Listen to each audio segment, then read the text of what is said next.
Coco, examen général, hein, ma belle? Voici Coco, une tortue des bois de 6 ans et demi qui habite à l'Aquarium du Québec. Oh, ça c'est beau. En décembre dernier, elle a vécu toute une mésaventure. Une équipe la retrouve inanimée dans le fond de son bassin. Elle était dans l'eau froide, donc on l'a réchauffée. Donc avec un petit coussin chauffant comme ça, comme je fais présentement.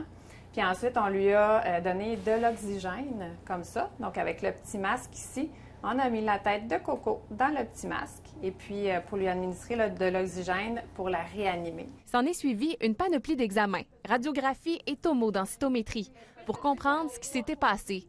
En tout, 6 personnes ont collaboré pour lui sauver la vie.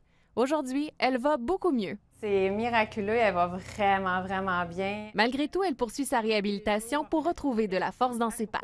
Donc, on va lui faire des petits push-ups. On l'installe avec ses pattes en avant. Et c'est une mission prise très au sérieux par son équipe d'animaliers qui ont conçu toutes sortes d'objets pour lui permettre de faire de la physiothérapie. On a créé une espèce de petite planche à roulettes comme c'est ici en Lego.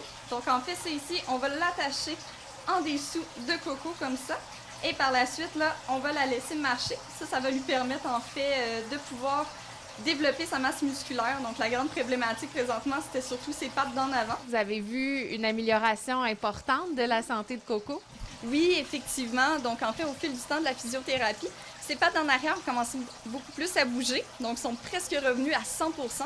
Et en avant, il a de plus en plus de force. Donc avant, c'était vraiment mou, un peu comme ça. Et là, à force de faire la physiothérapie, en faisant les petits push-ups, en utilisant son petit radeau que j'ai ici et sa petite planche à roulettes, donc ça aussi, ça lui permet un peu plus de se déplacer. Pour l'instant, Coco est toujours en réhabilitation, mais son équipe espère qu'elle reprendra des forces rapidement pour être de nouveau accessible au grand public comme Tibi. Pascal Robitaille, TVA Nouvelles, à Québec.